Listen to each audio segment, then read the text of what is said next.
Muy bien, hoy tengo el privilegio de poder compartirles la palabra y quisiera que vayamos a Hechos 11, del 19 al 26. Yo tengo versión NTV. Dice así: mientras tanto, los creyentes que fueron dispersados durante la persecución que hubo después de la muerte de Esteban, viajaron tan lejos como Fenicia, Chipre y Antioquía de Siria. Predicaban la palabra de Dios, pero solo a los judíos. Sin embargo, algunos de los creyentes que fueron a Antioquía desde Chipre y Cirene les comenzaron a predicar a los gentiles acerca del Señor Jesús. El poder del Señor estaba con ellos y un gran número de gentiles creyó y se convirtió al Señor. Cuando la iglesia de Jerusalén se enteró de lo que había pasado, enviaron a Bernabé a Antioquía. Cuando él llegó y vio las pruebas de la bendición de Dios, se llenó de alegría y alentó a los creyentes a que permanecieran fieles al Señor. Bernabé era un hombre bueno, lleno del Espíritu Santo y firme en la fe. Y mucha gente llegó al Señor. Y ahí me parece que falta algo, pero bueno, no lo copié. Después Bernabé, el versículo 25, después Bernabé siguió hasta Tarso para buscar a Saulo. Cuando lo encontró, lo llevó de regreso a Antioquía y los dos se quedaron allí con la iglesia durante todo un año, enseñando a grandes multitudes. Y fue en Antioquía, dice ahí entre paréntesis, donde por primera vez a los creyentes los llamaron cristianos. Hasta ahí la lectura. Saben, hoy quiero hablarles, le puse como título a la predicación: soy cristiano. ¿Usted es cristiano? Ok, un cristiano que de acá va a salir un poco más convencido de que es cristiano. Diga conmigo: soy cristiano. Al de al lado: soy cristiano. Soy cristiano. Con orgullo, con pasión, soy cristiano. Saben, hace muchos años, dicen, yo soy muy jovencito, no sé esto, no lo viví, pero hace muchos años dicen que era muy fácil reconocer a los cristianos. ¿Por qué? Porque se vestían de una manera particular, porque el clásico corbata, traje, camisa, domingo 6 de la tarde, 7 de la tarde, caminando por la calle con corbata, traje, camisa, pantaloncito de vestir, zapatos lustrados y abajo del brazo la infaltable Biblia. Era muy fácil reconocer a un cristiano. Era fácil reconocer a un cristiano en el trabajo. ¿Por qué? Porque te saludaba diciéndote bendiciones. La paz de Cristo contigo. Dios te bendice. ¿Verdad? ¿Tienen algunos compañeros de trabajo todavía que saludan así? ¿Sí o no? Y hoy en día eso cambió muchísimo y hoy los cristianos parecemos más agentes del FBI, de la CIA, metidos en lugares así de trabajo, y que si se dan cuenta les decimos por un papelito abajo de la mesa: voy a la iglesia. ¿Querés que ore por vos? Y le damos el troquel de invasión, ¿verdad? Pero ni ahí una remera que diga: soy cristiano, aguante Cristo, amo a Jesús. Bueno, sí, algunos sí. Yo usaba la remera de los congresos para todo. Bueno, pero eso cambió, eso es muy diferente. No lo digo para criticar ni a uno ni al otro. Son cosas diferentes, son etapas diferentes, son momentos diferentes, ¿sí? Que está bueno verlo, analizarlo, pero no es de lo que quiero comentarles hoy. Recién leíamos en Hechos 11, cuando por primera vez a los seguidores de Jesús se les llama cristianos. Y quizás antes decir que uno era cristiano era como una cuestión de orgullo, era para sacar el pecho así, abrirse la camisa y decir, soy cristiano. Y ahí salía Filipenses 4:13. Todo lo puedo en Cristo que me fortalece. Todo lo puedo en Cristo que me fortalece. Soy cristiano. Y era una cuestión de orgullo, ¿no? Hoy quizás lo tomamos un poquito más light. Repito, no sé si está bien o está mal esto, pero es así, lo tomamos un poco más light. Sabemos que somos cristianos, tenemos nuestras convicciones en nuestro corazón, en nuestra mente, en nuestro interior, pero no andamos sacándonos la camisa así y diciendo, soy cristiano, todo lo puedo, Cristo que me fortalece. Quizás nos deprimimos un poquito más y necesitamos sacar, pero bueno, eso es otro tema. En Hechos 11 es la primera vez que llaman a los seguidores de Jesús cristianos. Fue la primera vez.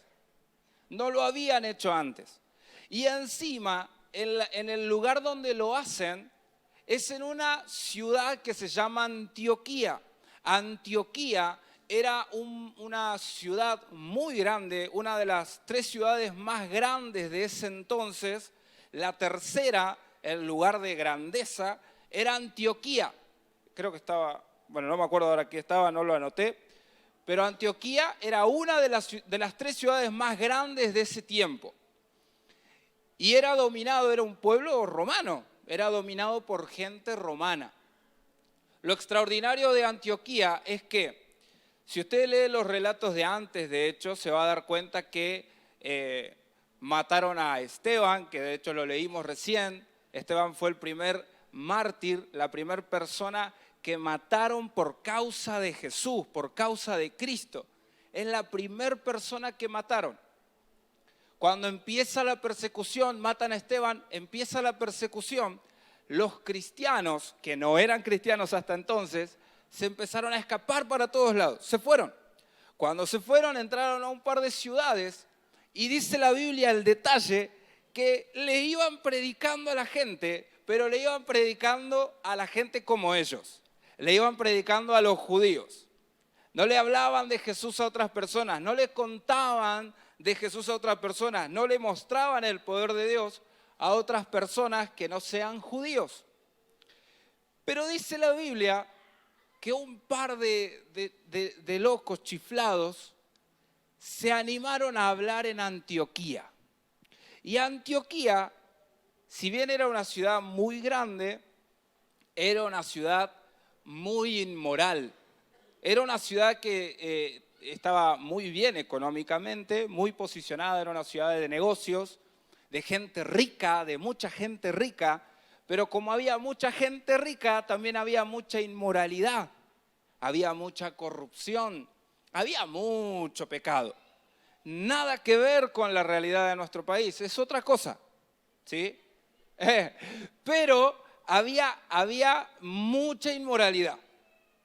Y así todo, dice la Biblia, que ellos predicaban de Jesús, mostraban el poder de Dios. Dice que Dios estaba con ellos, que el Espíritu de Dios estaba con ellos. Y era tan fuerte lo que estaba viviendo la ciudad que empezaron a reconocer a las personas. Este es de Antioquía, pero no parece de Antioquía. Este es romano, pero no parece romano. Este en el DNI dice que es cordobés. Yo soy cordobés. ¿Parezco cordobés? ¿Vio? Y mi tía que está en este lugar, no les voy a decir dónde está para que no se... Pero mi tía que no es de Córdoba parece más cordobesa que yo. De los años que lleva viviendo en ese lugar.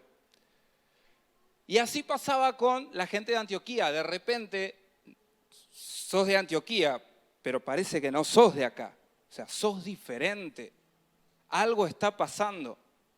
Y según muchos comentaristas dicen que algunos le pusieron cristianos por el hecho de que se parecían a Jesús. Otros dicen que vivían como Él y entonces los relacionaban con eso.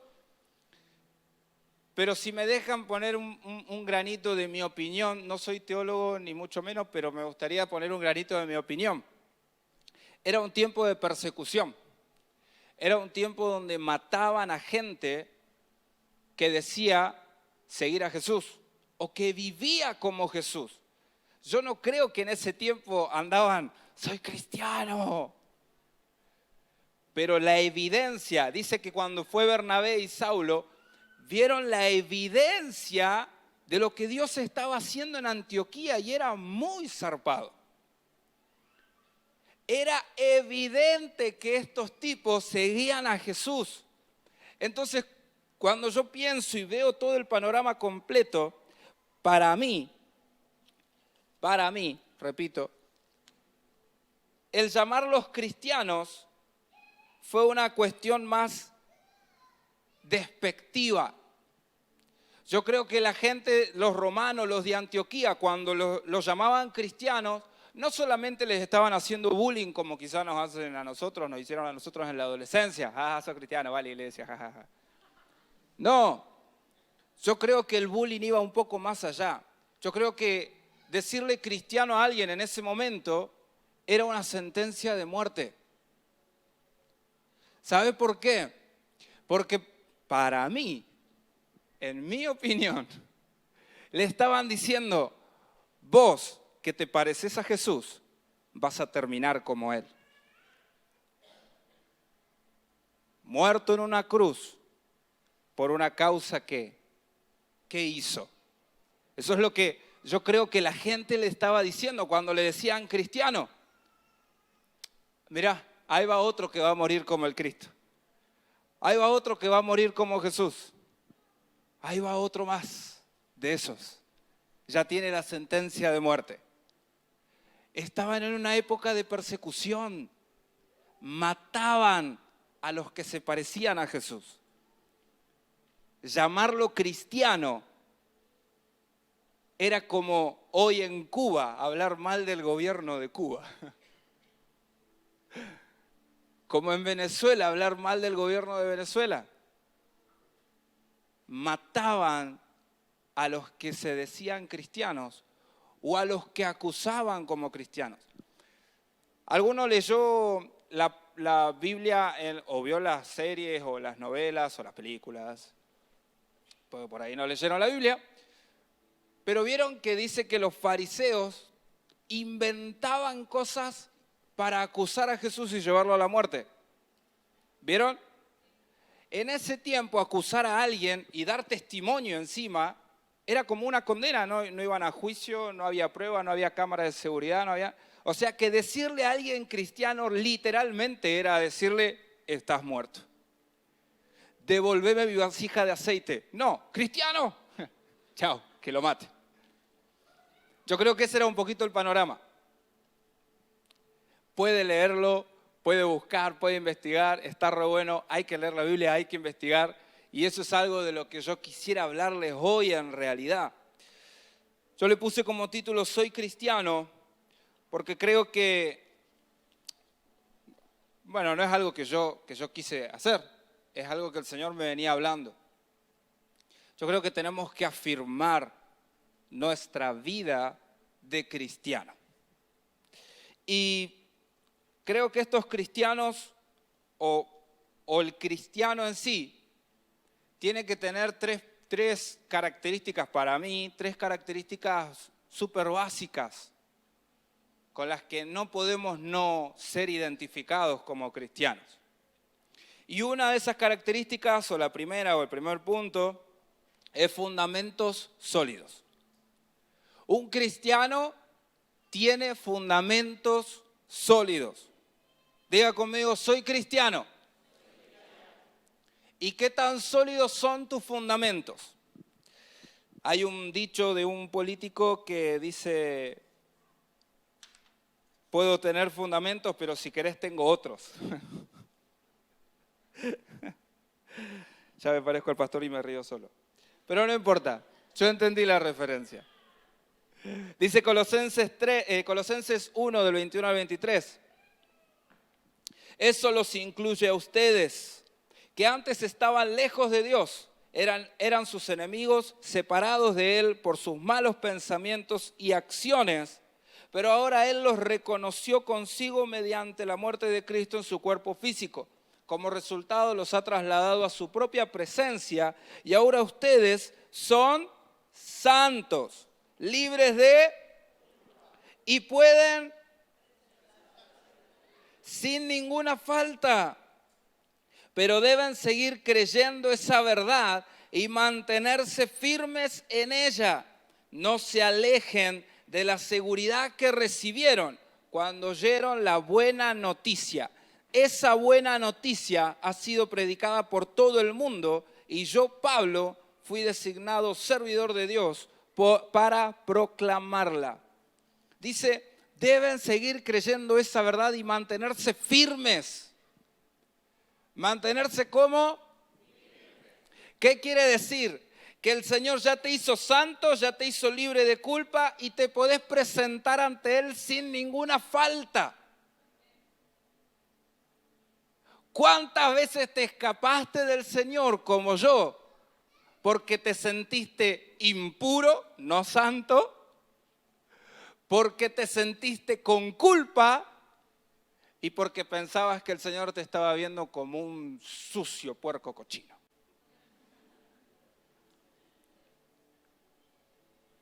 Y Pablo insiste en esto, manténganse firmes, no se olviden de esto. ¿Por qué? Porque eso es lo que el enemigo nos quiere hacer creer, que nosotros ya no podemos tener, que perdimos el acceso a Dios. Perdí el acceso a Dios, ¿por qué? Porque me la mandé. ¿Podemos hacer una prueba? ¿Ustedes me ayudan? ¿Podemos hacer una prueba? Vamos a sanar muchos corazones si usted y yo somos sinceros. De verdad les digo. ¿Cuántos en este lugar se la mandaron? Gracias, Señor, porque hoy no vinieron los ángeles. Y gracias porque ninguno es la excepción contraria. Qué bueno que levantaron la mano porque me iba a sentir re mal si la levantaba yo solo. Nosotros como cristianos, diga, soy cristiano. Vio que cada vez más, está más convencido de eso. Y eso está bueno. De acá va a salir con una remera, un tatuaje acá. Ahí al fondo en la puerta van a estar haciendo tatuajes a la salida si usted quiere. Nosotros los cristianos tenemos fundamentos sólidos. Tenemos fundamentos sólidos. Sólidos. ¿Cuáles son esos fundamentos? Para mí, de vuelta, yo les voy a mencionar 3. Pero los fundamentos sólidos, 1, es la fe en Jesús. Somos salvos por gracia. Yo no puedo dejar de ver a Jesús. No puedo dejar de pensar que es Jesús el que me perdona, es Jesús el que me sana, es Cristo el que murió por mí en la cruz. Yo no puedo dejar de creer eso, no puedo dejar de pensar eso. Pero cuando peco y digo, el Señor no me va a perdonar nunca esto, ¿sabe lo que estoy diciendo? Este fundamento no me sirve. Ya no tengo un fundamento sólido y mi fundamento se empieza a debilitar. Se empieza a debilitar y a debilitar. Fe en Jesús, nuestra fe está en Él. ¿Cuántos se han alejado de Dios? Porque el líder se equivocó, porque un hermano se equivocó, porque alguien le dijo algo feo. La mirada no está puesta en las personas, está puesta en Dios. Mi fe está puesta en Jesús. Yo no me voy a alejar porque alguien no me salude. ¿O no? Usted tampoco. Bueno, convénzame. Convénzame de que no se va a alejar. Pues si no, vamos a ponernos a la puerta y los saludamos a todos.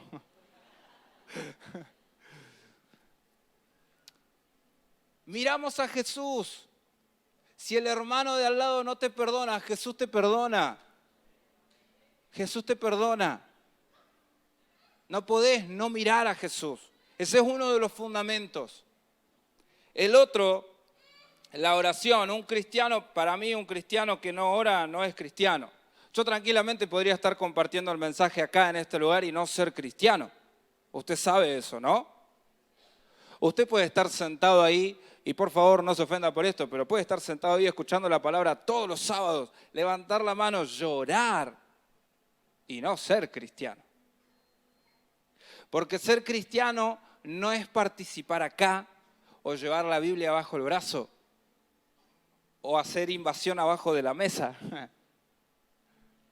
Ser cristiano implica tener fundamentos sólidos que a mí no me van a mover. Fundamentos sólidos. Usted se imagina a los cristianos ahí en Antioquía diciendo, ay, creo en Jesús, pero hoy no sé. Hoy voy a ver si creo en Jesús o no. Depende de la sentencia que me quieran dar. No. Había fundamentos sólidos. La fe en Jesús, la oración. ¿Sí? Tengo acceso a Dios. Leímos recién en Corintios, yo puedo entrar a la presencia de Dios y saber que no tengo faltas. Puedo orar, tengo que orar. Diga conmigo, tengo que orar. Y el otro fundamento fundamental, la palabra, la Biblia. ¿Cuántos están leyendo la Biblia en el desafío que tiraron nuestros pastores a principio de año? Ok, qué bueno, qué bueno. El resto sé que la está leyendo.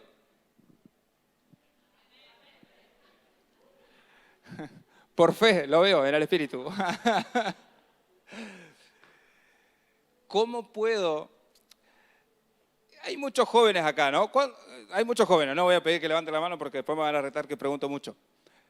¿Saben que el Salmo 119 es el salmo más largo, el capítulo más largo de la Biblia?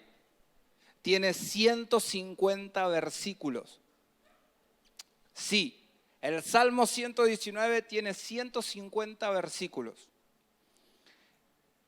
No me animo a decir que todo el Salmo habla y aconseja al joven para que se mantenga en santidad, para que escuche a Dios, para que pueda caminar firme. ¿Y sabe qué es lo que dice? Tu palabra. Tu palabra me ayuda a caminar. Mantengo tu palabra guardada en mi corazón para no pecar contra ti. El primer versículo que me aprendí de toda mi vida es el Salmo 119, 11. En mi corazón he guardado tus dichos para no pecar contra ti. Guardo, atesoro, dice otra versión, atesoro tus palabras en mi corazón para escapar o para huir del pecado. Qué importante es la palabra para el cristiano. ¿Peca muy seguido? Ay, no tenía que contestar. Si peca muy seguido, ore más, lea más la palabra. No, en serio, lea más la Biblia. Ore más, pero no ore por la comida, ore por lo que usted está pasando. Ore. Crea más en Jesús. Está pasando por situaciones difíciles. Crea más en Jesús. Otra de las cosas que le enseño a mis discípulos o a los discípulos de Jesús, es que la Biblia tiene respuesta para todo. ¿Cuántos creen que la Biblia tiene respuesta para todo? Ok. Yo no les contesto a ellos ni sí, ni no, ni dale, ni ok, ni bueno, ni está bien. ¿Sabe qué les respondo? Citas bíblicas. Les mando citas bíblicas. Me preguntan algo o me comentan algo o me piden consejo de algo y les mando citas bíblicas. Si no leen las Biblias, por el puro chusmerío van a leer. Porque no les digo lo que dice el versículo, les mando la cita. Mateo 5:37. Le mando la cita y usted no sabe lo que dice, lo va a ir a buscar. ¿Y sabe qué logré? Leyó la Biblia. Y aprendió que cuando usted dice que sí, es sí. Y cuando usted dice que no, es no. Porque Mateo 5:37 dice que tu sí sea sí y que tu no sea no. Todo lo demás, ¿sabe qué dice? Es del diablo. ¿Vio lo que aprendió? Un versículo. Necesitamos leer la Biblia. Necesitamos leer la Biblia. Diga conmigo, soy cristiano. Un fundamento es sólido cuando permanece inalterable cualquiera sea su circunstancia. Un fundamento es sólido cuando no se altera por lo que vos estás viviendo. ¿Qué quiere decir esto? Que vos vas a ser un cristiano, vos y yo vamos a ser cristianos firmes, que se mantienen estables, aunque estemos pasando por momentos difíciles, porque seguimos orando, seguimos creyendo en Dios y seguimos leyendo su palabra. Aunque me den un diagnóstico de enfermedad, yo sigo orando, sigo creyendo en Dios y sigo buscando su palabra. Porque aunque me haya rechazado X persona, yo sigo orando, sigo buscando a Dios y sigo creyendo en su palabra. ¿Usted es cristiano? Las circunstancias de la vida van a pasar y van a ser difíciles, muy difíciles, recontra difíciles. Le estoy tratando de tirar el panorama más fiero de todo. ¿Por qué? Porque la vamos a pasar. Y la vamos a pasar en serio. Pero nosotros, como somos cristianos firmes y somos cristianos con toda la letra, vamos a seguir orando, vamos a seguir buscando a Dios y creyéndole, y vamos a seguir leyendo y alimentándonos de su palabra. Amén. ¿Me puede dar un fuerte amén? Si está convencido.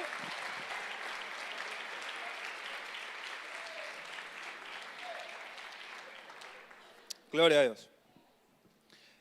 El segundo punto de los cristianos, o la segunda característica, o la segunda fortaleza, o la segunda cosa ahí para tener en cuenta de los cristianos, la relación con el Espíritu Santo. Un cristiano no puede ser cristiano si no se relaciona con el Espíritu Santo. Y yo sé que puse oración antes y ahora relación con el Espíritu Santo, pero ¿sabe qué? Muchas veces oramos y no le escuchamos, me salió chaqueño, y no lo escuchamos al Espíritu Santo. Muchas veces oramos y no escuchamos al Espíritu Santo. No nos relacionamos con el Espíritu Santo. No pretendemos obedecer al Espíritu Santo. Y eso está re mal. Y eso no es bueno. ¿Sabe por qué? Cuando leemos el relato de Hechos, la transformación que estaba viviendo la ciudad no era por lo elocuente de los hermanos que predicaron, no era por la inteligencia de los que predicaron, no era por la sabiduría de los que predicaron, era el poder de Dios obrando por medio del Espíritu Santo a través de ellos. Usted y yo no vamos a cambiar a nadie. ¿Reniega con alguien en su grupo de vida? Va a seguir renegando por más de que usted use todas las herramientas que haya aprendido en coaching, en liderazgo eficaz, administración de empresas y todo lo que usted quiera. ¿Sabe por qué? Porque si no entra el Espíritu Santo en acción, nadie transforma a nadie. Nadie cambia a nadie. Y no solo para transformar a otras personas, para transformar mi vida. Yo necesito ser transformado y no puedo hacerlo si no es por medio del Espíritu Santo. Si no es por medio del Espíritu Santo, tengo que darle lugar a Él. Y algunos deben creer que no tienen al Espíritu Santo, pero no te lo juro porque dice la Biblia que no podemos jurar. Pero te lo prometo. No, porque si Mateo dice que tú sí seas sí y tú no seas no, el Espíritu Santo está en vos. El Espíritu Santo está en vos. Dice Juan 14, 17, el Espíritu de verdad, al que el mundo no puede recibir porque no le ve ni le conoce, pero vosotros le conocéis porque mora con vosotros y estará en vosotros. Primera de Corintios 3, 16 dice, ¿no se dan cuenta de que todos ustedes son el templo de Dios y que el Espíritu de Dios vive en ustedes? Diga conmigo, el Espíritu de Dios vive en mí. Y soy cristiano. Va cobrando fuerza. Gloria a Dios, Señor. Soy cristiano con toda la letra. Soy cristiano. Y no porque entro ahí por esa puerta. Porque tengo fundamentos sólidos, porque me relaciono con el Espíritu Santo. Y el tercer punto. Vivo para Dios. Filipenses 1, 20 al 24 dice, tengo la plena seguridad y la esperanza de que jamás seré avergonzado, sino que seguiré actuando con valor por Cristo, como lo he hecho en el pasado. Y confío en que mi vida dará honor a Cristo. ¿Están leyendo lo mismo que yo, no? Sea que yo viva o muera. Pues para mí, vivir significa vivir para Cristo. Y morir me da tristeza. Y morir va a ser doloroso. Y morir me hace dudar. Y morir es aún mejor. Pero si vivo, puedo realizar más labor fructífera para mi emprendimiento. Pero si vivo, puedo dejarle más herencia a mis hijos. No, tampoco dice eso. Pero si vivo, puedo disfrutar más de los viajes y de las vacaciones. No, tampoco. Tampoco.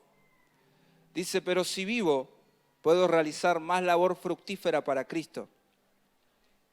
¡Wow! Así que realmente no sé qué es mejor. Estoy dividido entre dos deseos. Quisiera partir y estar con Cristo, lo cual sería mucho mejor para mí. Pero por el bien de ustedes, es mejor que yo siga viviendo. ¿Cuántos están divididos entre dos deseos? ¿Empanadas de carne o empanadas de pollo?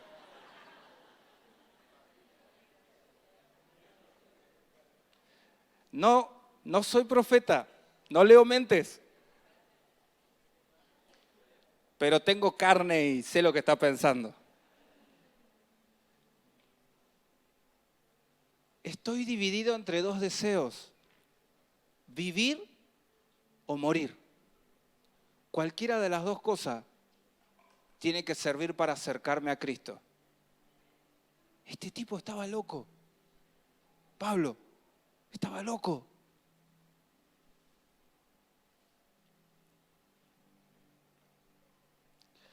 No sé si hará falta que yo desarrolle mucho este punto. Pero, ¿entre cuántos deseos está dividido usted?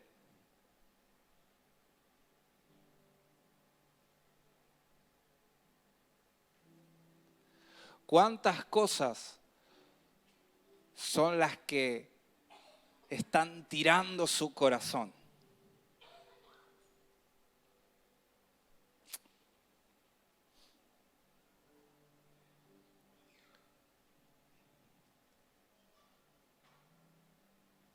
Lo estoy dejando pensar, Porque oramos al principio de que el Espíritu Santo nos hable, nos confronte, trabaje en nuestro corazón. Y leímos en el punto 2 que si no es por medio del Espíritu Santo, todo lo que nosotros sabemos y hacemos no tiene sentido porque no nos transforma. Es Él el que nos transforma. Entonces yo te pregunto, ¿estamos viviendo para Dios? Porque una cosa es servirle, ¿sí? Una cosa es poder estar acá parado, hablarles. Y otra cosa es que cuando llegue el momento de decidir si quedarme durmiendo o no, si seguir con un puesto de trabajo o no, si meterle ficha a un emprendimiento o no.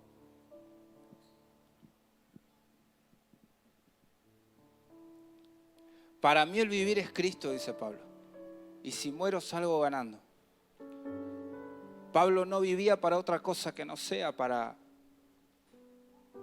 Cristo, para Dios, para la edificación del reino, para extender la palabra, para poder predicarles a otros. El tipo estaba decidido. Y saben, yo sé que vivimos en una cultura que no es como la de Medio Oriente o como la de Antioquía en este tiempo. Y no nos matan por decir que somos cristianos. Pero no voy a decir que me da bronca, pero a veces se me retuerce un poquito el corazón cuando escondo que soy cristiano, cuando personas que conozco esconden que son cristianas y antes de decidir por Dios, deciden por su propio bien. No sé si lo sabe todo el mundo y no es la idea tampoco armarnos un monumento. Pero hace un tiempo atrás, mi esposa renunció a un trabajo por convicciones. No vino un ángel y le dijo, Carolina, hoy. O sea, el único ángel que la visitó soy yo. No escuché ningún amén, Carolina.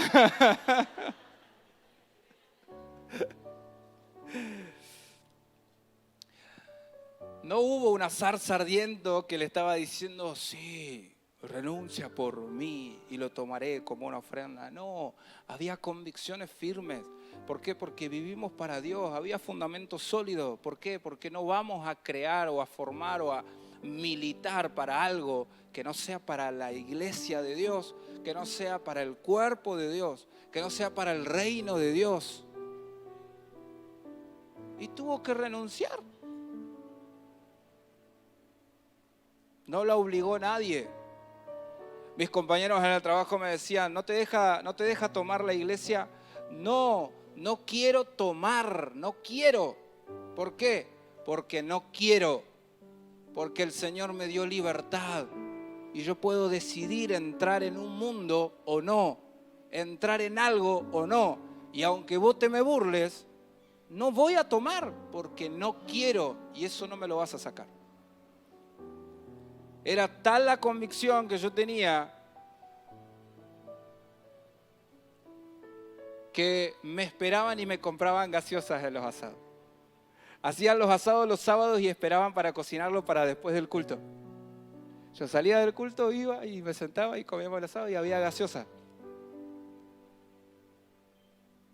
Compraban gaseosas que después no usaban para mezclar con otras cosas, porque era para mí.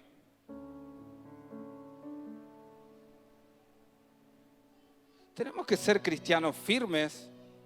Tenemos que ser cristianos.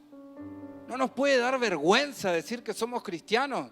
No nos puede dar vergüenza orar por un compañero. No nos puede dar vergüenza mostrar el poder de Dios. Orar por alguien que lo necesita ahí. Oramos por la transformación de esta ciudad. de martes a sábado de 6 a 8 de la mañana en este lugar. Pero si no sabían, lo hacemos. Martes a sábado de 6 a 8 en este lugar. Están todos invitados. Pero no queda solo en la oración. Si quieren ir pasando los músicos sería genial porque ya me están retando de video.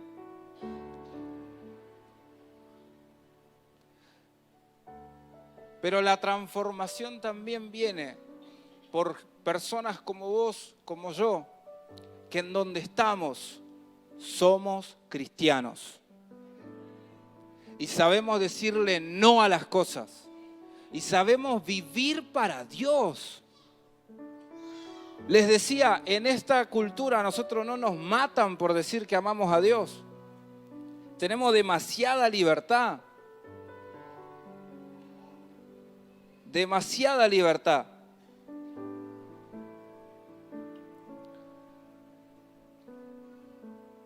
Pero a nosotros nos identifican, o te pregunto, ¿a vos te identifican primero como deportista antes que cristiano? ¿A vos te identifican primero por tu profesión antes que por cristiano? ¿Cómo te tienen agendado en su teléfono las demás personas?